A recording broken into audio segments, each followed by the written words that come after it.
Gospel for Asia presents Christ's Call. Follow My Footsteps with K.P. Yohannan, President of Gospel for Asia and author of over 100 books in India and the U.S., including the bestseller Revolution and World Missions. We now join K.P. as he speaks live at a church in Albuquerque, New Mexico. When I first came to America, nobody knew what I said. I didn't know what they said. In Dallas. In the end, I figured out I spoke English, they spoke Texan. But here, the amazing thing is that the opportunity you have as a fellowship. And I have no illusion. I know you people, some of you drive from the end of the world to get to this church. And the reason you do that is because the Word of God is taught here.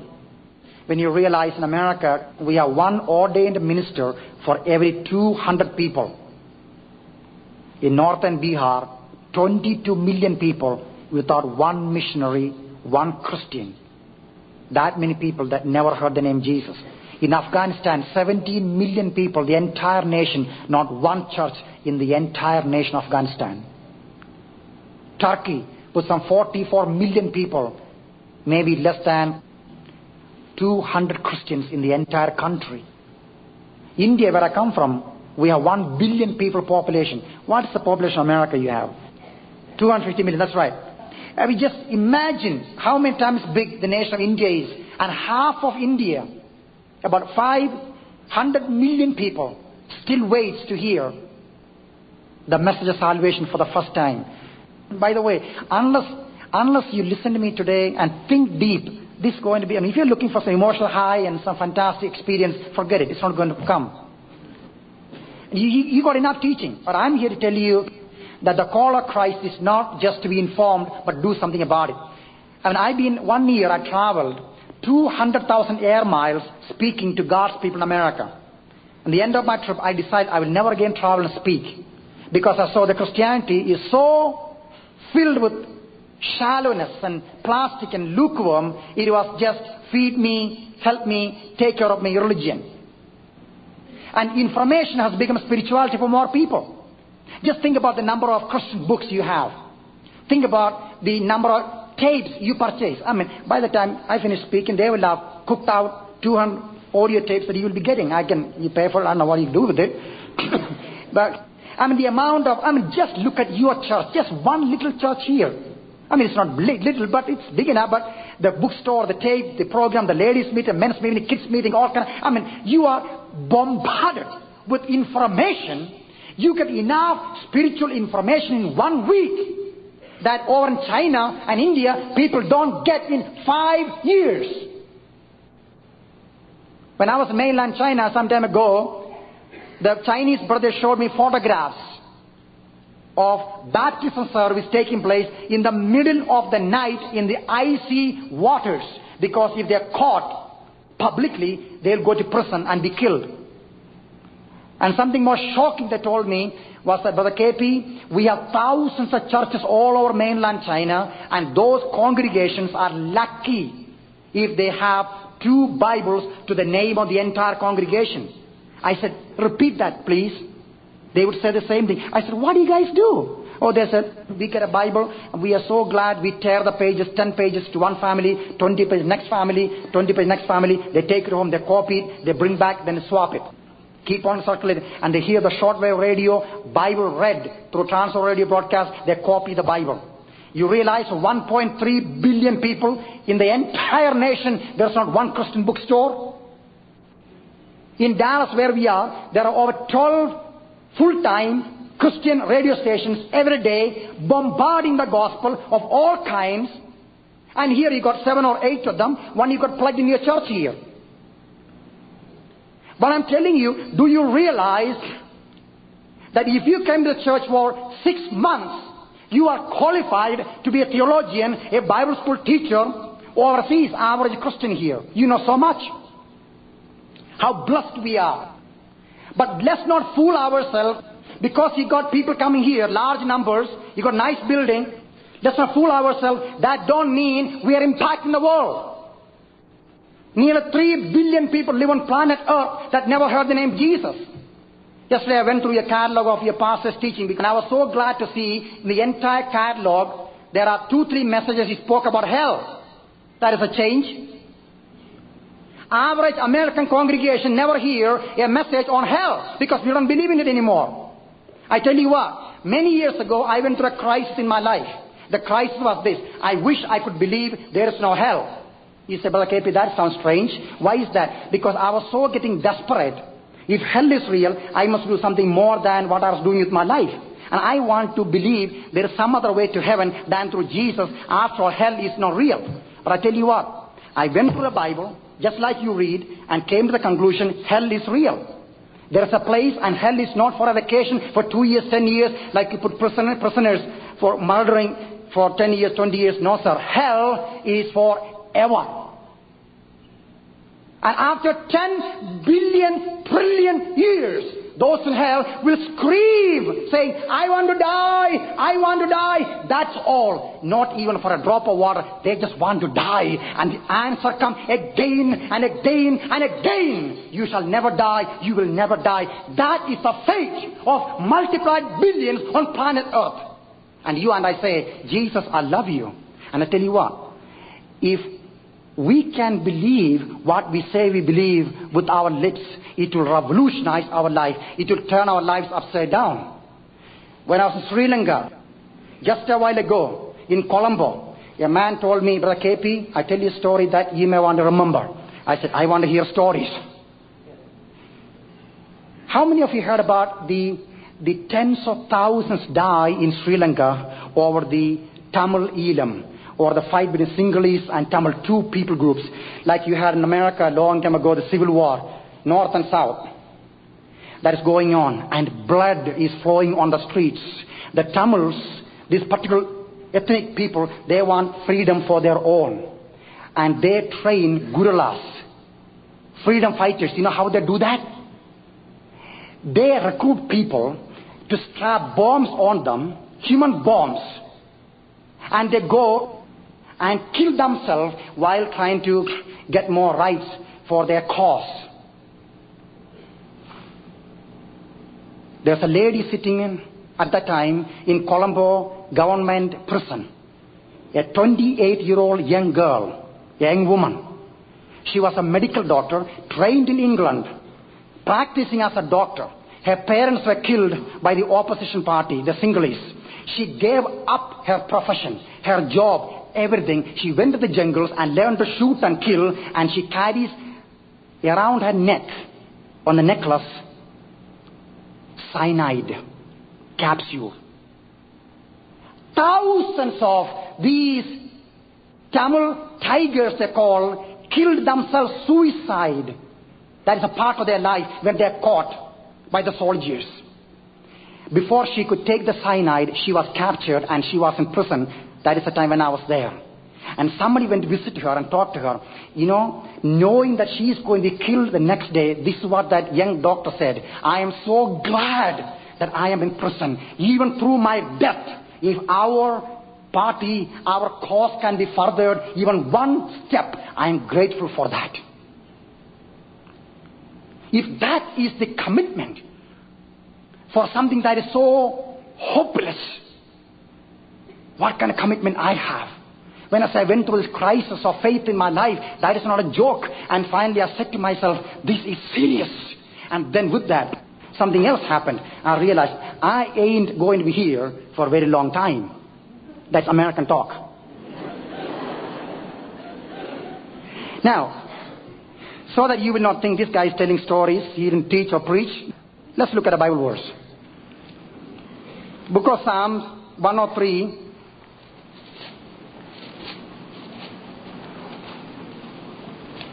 verse 15.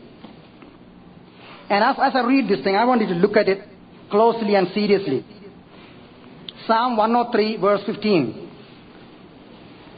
As for man, his days are like grass. He flourisheth like a flower of the field. And the wind blows over it, and it is gone. And its place remembers it no more. That means your life. It's not talking about some other guys living in England or Germany or India or Dallas, Texas. I'm talking about you. Your life is like grass that you see out there. It comes up in the morning, your life, and flourishes like a flower. You look wonderfully, put all your nice makeup on you and go to the special place, get your haircut. Cost you $25, $30 or $30,000. And you make your nose big or small. I mean, you are 100 years old, but you look 20. The so-called American midlife crisis, I don't know what that is. Get a newer car, new fashions, all these things, a new house, everything. I mean, you are never satisfied with stuff to make you look nice and acceptable and all the stuff. And I mean, it's all look nice. But you know what? The wind and says it's gone. Well, okay, it is gone. But the sad thing is this, man, and its place remembers it no more. The house you lived in, the car you drive, all the clothes you purchase, all the diamond ring, all the fancy stuff, and I mean the antiques you collect, and the house, the business, and the bank account, and none of that stuff will remember you. You are gone. And life goes on, and the trees still live on, the building still be there, but you are not here. But how we need to realize we are heading toward eternity, and that is not 1,000 miles away from now, it is next minute. And Jesus lived like that. You want proof? In the New Testament, 1 Peter chapter 2 verse 21. I can read it for you, don't turn to that. 1 Peter chapter 2 verse 21. To this you were called, because Christ suffered for you, leaving you an example that you should follow in his footsteps. He left this example. He suffered for you, leaving you an example that we should follow in his footsteps. This I will share with you very candidly. The reason why we in America, with all the teaching, all the music, all the stuff going on, our lives are shallow, still struggling with sin, and struggle in our private thought life with things that not pleasing God, and the struggle of raising your children in a godly way, and the lack of victory in your life, lack of authority of God in your life, seeking to please men rather than God. Ever so busy, we cannot be quiet. In the car, in the shower, in the room, everywhere we go, we have to be kept busy because we are a restless people. Why is it? Why is it? It is simply because we do not want to accept the cross of Christ into our life. Cross means self-denial, giving up our own wishes and dreams for the sake of the cross, for the sake of Calvary. And that's what we are missing here. That's the reason with all the stuff we miss so much of reality. But how do you plug into reality? These all what I'm telling you can be just words. But let me tell you, my wife just came back from North India, and I was there visiting the mission field, and she met with one of our leaders who coordinate the work in northwest of India. And she was telling about the Faridabad slum. The largest slum of the world is in Bombay. 5 million people live there. Slum, how can you explain it? There's no dirty place in America that can be compared with the slum. The water from the sewage flow through this muddied wetland. Millions of people live there. Their house is made of little plastic pieces that stuck up on the sticks they collect from the street. They sleep on the damp mud floor. That's their home. And the kids are playing in the sewage. And they die there.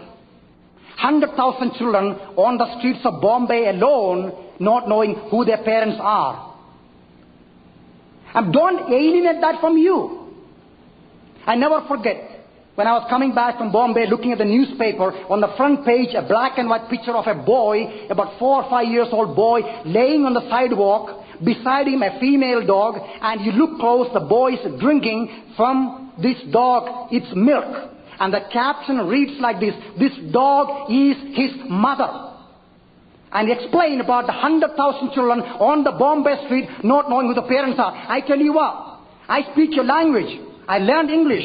I'm not a snake or rat or an elephant or a donkey or a monkey. No, sir, I'm a human being. You are more educated lawyers and doctors from India and China and America than you can imagine. But these kids, these people on the Bombay streets or Calcutta or Faridabad are not animals. They are human beings just like you. It is by the grace of God you are born in this country. That I was born in a Christian home. You didn't ask to be born here. To those much is given, much shall be required. I'm telling you, you are not satisfied with all the beautiful, full stereo music coming through the radio from 10 stations here. You have to buy that new CD just for yourself. You are not satisfied with the library books. You must get books for yourself. Because it's a private, individualistic society. You are never satisfied with all the teachings, but not realizing half of the world never heard the name Jesus. They have never seen one page of the Bible. Where will we learn? When will we learn? What does it take for us to learn? Call a Christ for us is, as the Father hath sent me, so send I you. You are my hand, you are my leg, you are my eyes, you are my ears, you are my tears, you are mine. Go into the world and touch the poor, the needy, the lepers, the dying and the hurting and the ones going to hell, and grab them and rescue them. That is the call of Christ. If pastors keep high-side teaching and this church is only making you a better Christian, a better family man, a better father, a better mother, I'm sorry for you. That is only the beginning. The call of Christ is to die, not to live. I can assure you that. This one missionary who was employed by the government of India, making big money, a beautiful wife, 2 beautiful children, living in Delhi, in the capital city. He heard the call of God for the slum people. He took his wife and kids, went to the slum. Our leader said to my wife, Andy, if you just walk on the edge of the slum, you have to close your nose. You cannot breathe. It is so dirty, so stinking. Pollution, open sores and bodies. Yet, in that one small slum, over 5,000 families live. And the missionary took his wife and kids and decided he will live among those slum people in that little hut, sleeping there, eating their food, and if need be, dying there for the sake of him who left all and gave his life to reach the lost and this world, including you and me and our children, our family. It was not easy. It was deliberate embracing of the cross, not forced upon him. Within a few months' time, he was able to baptize quite a lot of people, and the church was born right in the middle of that slum. People coming half naked, children with a broader stomach, hungry and dying, but now come and sit on the dirt floor, clapping hands and worshipping Jesus. You know what? They are looking not for a better, healthy future here. They are looking for something far beyond and glorious beyond all this. And that is the call of Christ that He put upon our life. But you know what?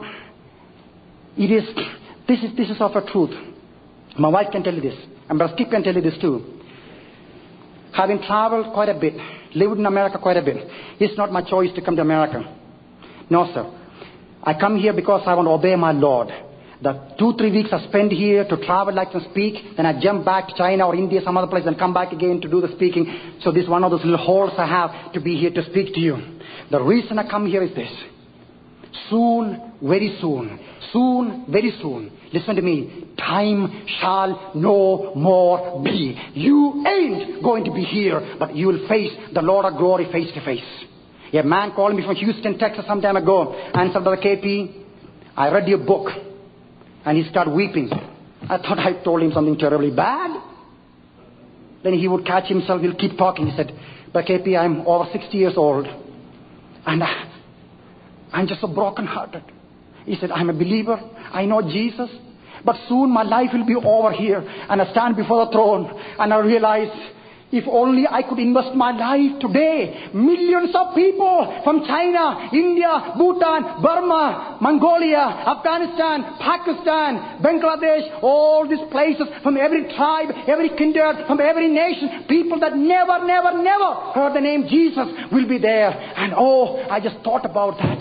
And I'm so grieved that I wasted so much of my life. Finally, he said, KP, sorry for weeping like this, sorry for being so emotional, but I'm just calling to ask you, is there anything I can do? Anything I can do to become real and touch the lost world?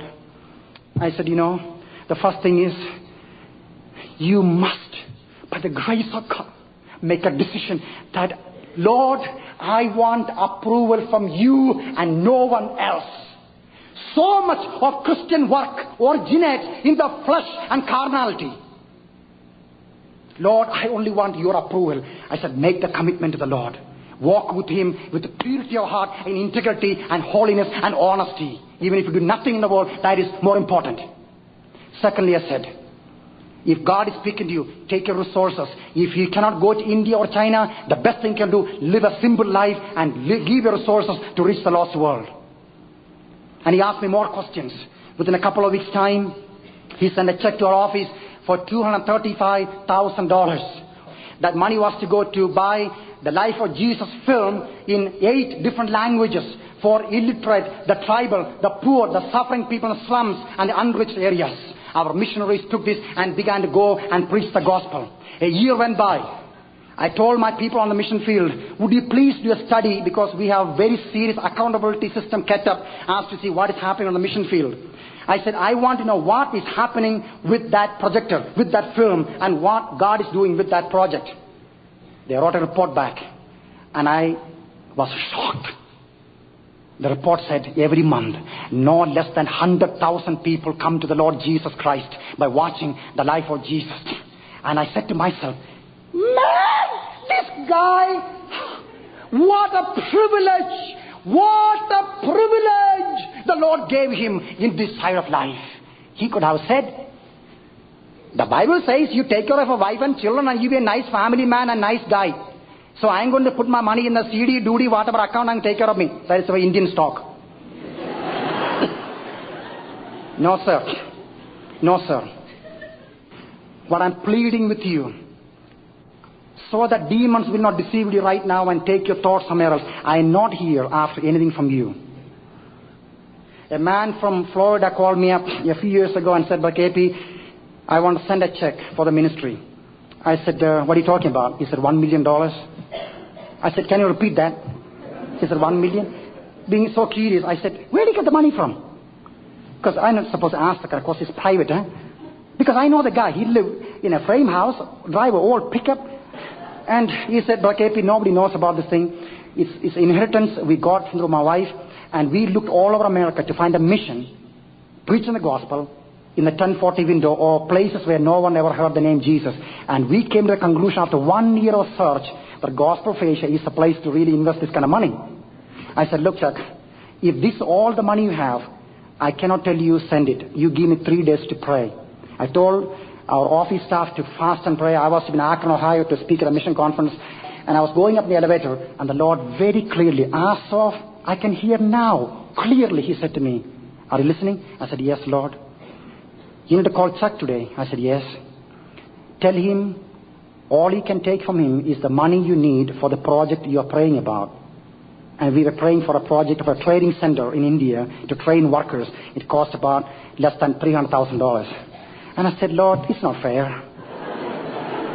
I want that money and him and his wife, children, everything. I mean, no, I didn't argue. I said to myself, this is funny. We could use $10 million that day. And I went back to the office and told Chris Davis, who's our office manager, I said, Chris, I'm sure the Lord spoke to my heart. This is it. He said, fine. So I called him up and said, Chuck, I'm glad for your money, but I can't take all the money. The Lord told us we can only take this much money from you. And I said, I can give you other mission organizations' name and address if you want to call and give it your money, it's fine. But just for us, this is what we have to do. A lady from another part of America gave me a huge diamond ring. I grabbed that thing. And she said, I want this to be used for printing gospel tracts on the mission field. I take it to Dallas, gave it to Chris to sell it. She appraised it, $20,000 some dollars. The thing worked. Wow. And that night, I couldn't go to sleep. Somebody troubling me and my conscience. The first thought, send the ring back. Send the ring back. And I said, devil, I rebuke you.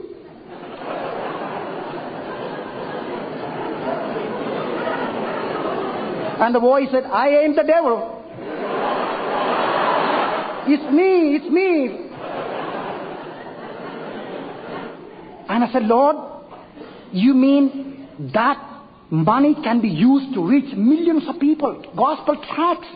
The Lord said, I understand, send that back. Next day when the office said, Chris, I don't argue with me, I just understand, I'm a spooky maybe, but I have no rest. We're going to send this ring back. She said, what? She said, now you brought this thing in your pocket, now I had to insure this thing and send it back. Send it back. And of course that night I said, Lord, what am I going to say to this lady? She's going to think we reject her thing because we don't think it's worth anything. The Lord said, tell her, I see your sacrifice as Abraham did. It is yours to keep now. I'll tell you what to do with it later. And I wrote the letter with my own hands. A year later when I was there to speak in a mission conference, I saw this lady. Then I learned the story. As a young girl, she left the United States with her husband to the mission field in South America somewhere, among the tribal people. Her husband died on the mission field. The only thing she ever had was a ring handed down to her from her parents. Alone living in a one-room house back in America as an older woman now, loving Jesus, serving God. And I said, Lord, I'm grateful that you gave me the heart to listen to you. I am not after anything from you, but I am so concerned. I'm so concerned when I see a church like this and the appearance of affluence and the nice things and all the stuff you have. I pray you will not forget a world out there that do not know Jesus, and they are going to hell and forever. If one man went to hell and cried out for a drop of water to cool his tongue, it is not one, it is multiplied millions. And the tears would be forever. I want to die, but there's no death. And Jesus, my Lord, died for them, and I cannot sit and be at peace. That's how I became a crazy, maniac, radical. And I have one thing on my mind: to live for Him and challenge you to come along to walk on this narrow road.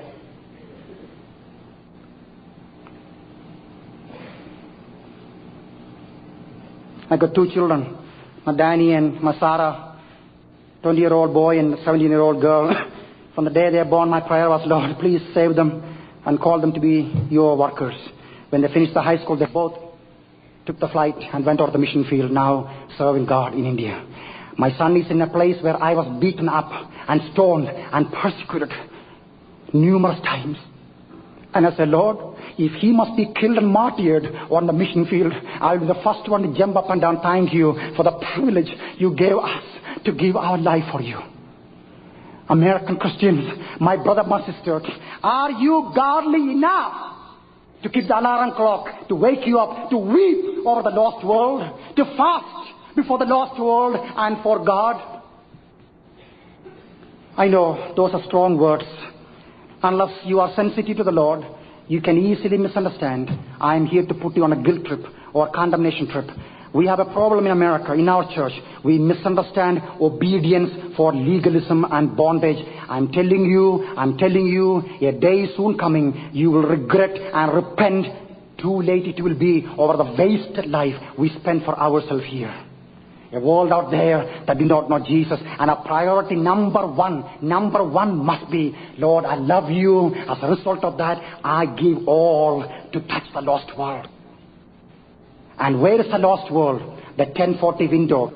Nearly 2.7 billion people in India, in Iran, in Afghanistan, in Pakistan, part of Africa, in Bhutan, in Bangladesh. That's where people that never heard the gospel. And that's where you need to put your radio broadcast on. That's where you should spend your money on. Many of you are praying for the lost world. Many of you are giving to touch the lost world. May God give you more grace to do more. Conclusion. Some applications. One, I would encourage you to get a world map.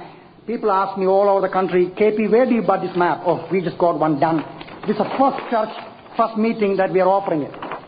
What is new about it? This tells you how to pray for the lost world. Color coordinate, whatever coordination you want to do, put it in your house. NBC, CBS, newspaper, magazine, whatever radio news you hear about Rwanda, Bangladesh, whatever. Hey, listen, let that news become prayer letter for you. Ask God to break your heart with the things that break His heart. His heart is breaking over the slums. The 100,000 died in Rwanda.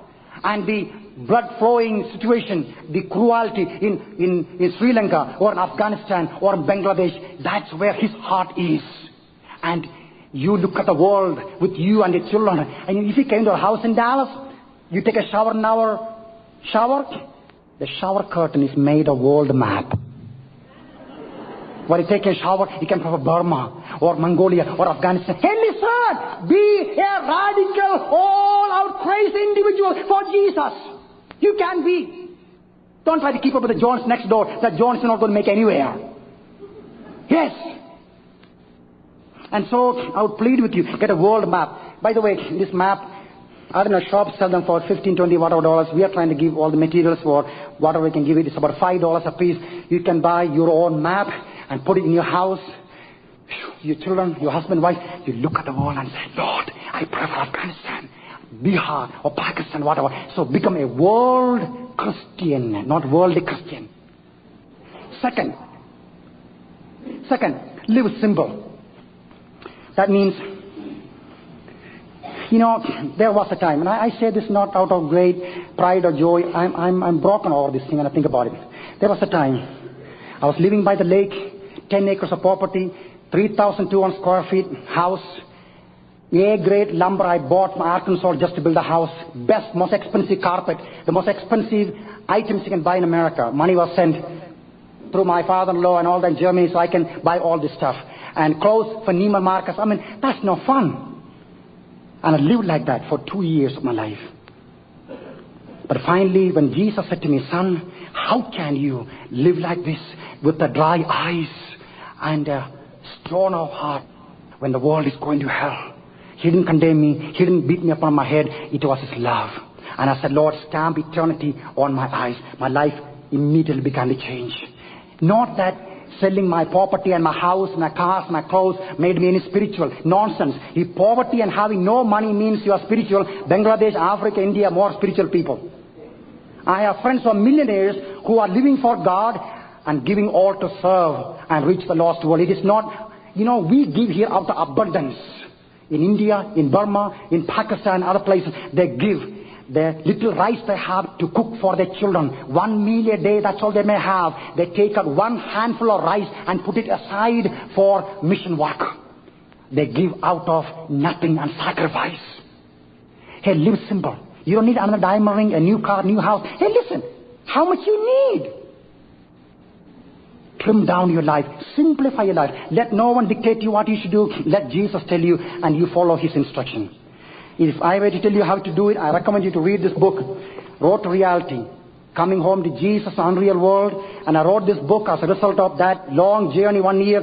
And thousands write to me, said, Brother KP, read the book. We save now thousands of dollars every month that we're wasting. How to simplify your life. You may want to get and read the thing.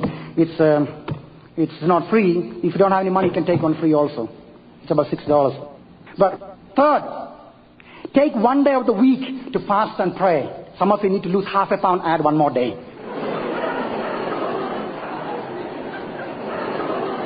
Remember I told you about art of following the Lord, learning to walk in the narrow road, the cross. Hey, the cross is not somebody saying, hey, here's a man, take your cross. Nobody dump cross on you. You go after it. You wake you up in the middle of the night to pray for the lost world. You decide to fast, not to lose weight, but for Afghanistan, India, whatever burden God put upon your heart. You know what? We are trying to save America by marching to Washington instead of fasting and praying for 2 months. I'm challenging you to find a way to spend one day of the week to fast and pray. Fourth, if God is calling you to go somewhere to give your life and serve God. But finally, the most important thing I want to conclude with next 2-3 minutes is this.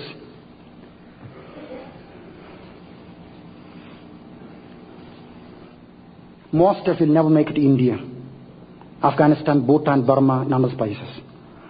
But Romans 10 says, all those who call upon the name of the Lord shall be saved. But how will they call on him? They never heard his name. They never heard his name. How will they hear without a preacher or a missionary? How will they preach except they be sent? The Skip and Lanier, when I first met them, began to support several native missionaries. People from India and other countries. They pray for those missionaries in their family prayer time. Every month they send the money they can send to support those missionaries. And each missionary planned at least one church per year on the mission field. Your greatest investment in this side of life for eternity. And today, I ask you, if the Lord is speaking to you, not out of guilt or because any other reason, I tell you, God is not in any trouble, I am not in any trouble either. It is our privilege. There is a card given to you in the bulletin. Would you please pull it out? If you don't have one, you can get it when you go out from the service. Look at this card. I care about the lost and forgotten millions of Asia. I will help native missionaries reach their own people for Jesus. Starting now, I will prayerfully help sponsor one missionary, or you can support more than one, $30 a month, or whatever money you want to put there, and name, address. And in the back of the card, it explains the logic and how it is done. To send an American overseas to a missionary, you take $70,000, $80,000 per year. It takes less than $1,000 to keep a native missionary full-time, a whole year preaching and planting at least one church, because they live simple, they live like their people in all these unreached areas. So I would encourage you, like many of you are already doing, would you please today decide, Lord, I want to be a sender of one of those missionaries as a tangible way of living for you and reaching the lost world. All you need to do is fill your name and address, and there's a medical doctor that supports 80 missionaries. He and his wife and kids from Fort Wayne, Indiana. And my wife and I support 4 missionaries. My kids used to go and collect beer cans, Pepsi Cola cans from the streets and sell them, bring the money to us so we can support those missionaries also. Now they are on the mission field. And I ask you, please do not rush and walk away from this meeting. Ask Jesus. Ask Jesus. Because he said, what you have done to the least of these, my brothers, you have done it for me. We have brought with us hundreds of these missionaries. We have about 2,000 missionaries who are ready to launch out to the mission field to reach the lost. They cannot go unless we help them. When you fill this card out, bring to the foyer outside, here left side, everywhere we have tables. When you bring your card, say, Brother KP, I want to support 1 or 2 or 10 missionaries. We will give you your missionary to take home with you today. Put on a refrigerator in your Bible. Start praying with your family. I tell you, I can't tell you the joy that comes when you look at the 4 pictures beside our dining table in Dallas and look at their faces and see what God is doing through them. Our life is mixed with them, their life with us. And you can do the same. You will hear from us every month with the envelope that comes, tell you about how you can send your support to the missionary, and 100% of all the money you send go to the mission field. Nobody takes 1 penny out of it for anything. All our people in Dallas, some 45 people, they raise their own support.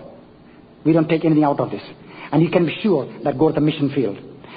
And I wish the Lord, and I pray, would help you to know what He's asking you to do from your heart, and He will speak to you. Would you please ask the Lord about helping and praying for these missionaries right now on the field? Let's pray. Father, thank you for the opportunity to share with my brothers and sisters.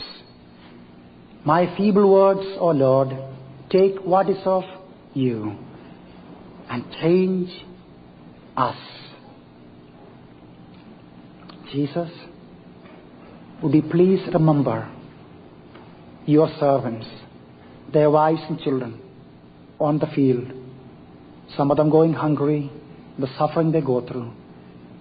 Speak to hearts, Lord, that not only we commit our life to you, without any reservation, but we will love them, pray for them, and help them.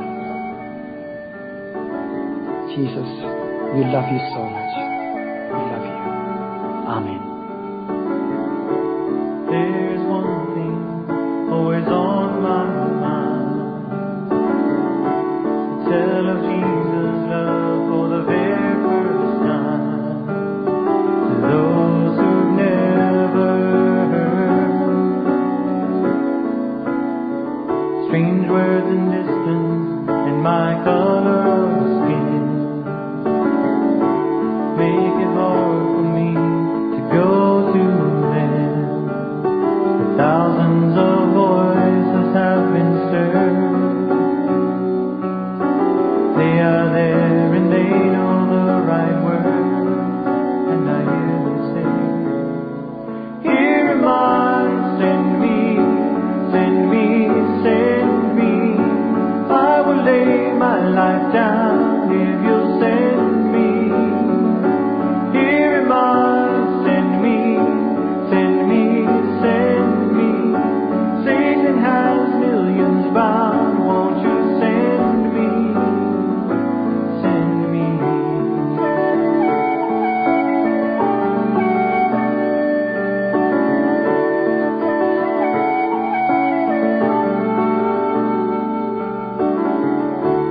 Barely breathing on a bed of straw, badly beaten for obeying God's call. To tell them about Jesus' love. When He's able, will He go back then? Tell a raging crowd of angry men.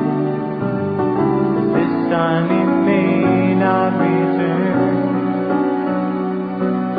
He whispers in my ear and my heart burns when I hear Him say, here am I, send me, send me, send me. I will lay my life down if you'll send me. Here am I, send me, send me, send me.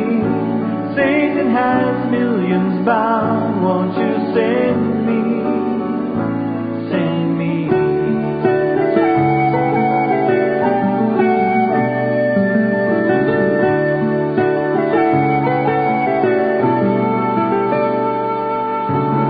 Worshipping in heaven before God's throne.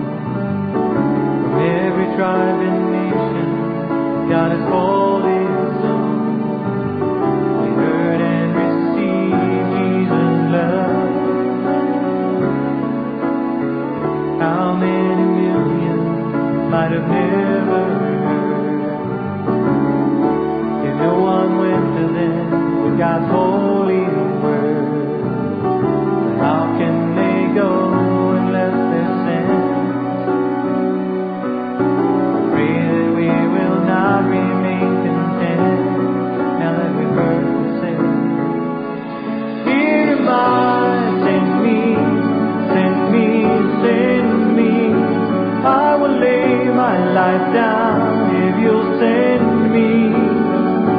Here am I, send me, send me, send me. Satan has millions bound, won't you send me? Here am I, send me, send me, send me. I will lay my life down if you'll send me.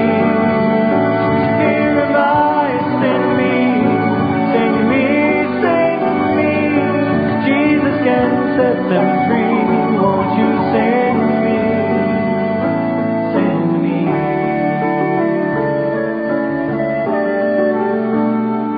Send me.